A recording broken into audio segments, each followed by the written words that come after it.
Double Maharashtra Kesari Chandrahar Patil यांनी शिवसेना उद्धव ठाकरे यांच्या गटामध्ये प्रवेश केलाय। चंद्रहार पाटील यांनी आपल्या शेकडो कार्यकर्त्यांसह मातोश्रीवर ठाकरे गटात प्रवेश केलाय।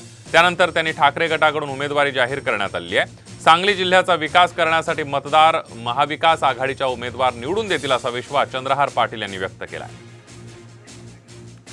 आपण बघतोय डबल महाराष्ट्र केसरी चंद्रहार पाटील यांनी ठाकरे गटात प्रवेश केलेला आहे। शेकडो कार्यकर्त्यांसह मातोश्रीवर त्यांनी हा पक्ष प्रवेश केलाय।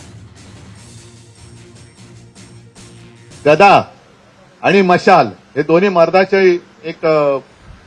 हातात शोभतात आणि ही गदा आणि गदेबरोबर मशाल घेऊन आपल्याला सांगलीतनं एक मर्द दिल्लीत पाठवायचा आहे।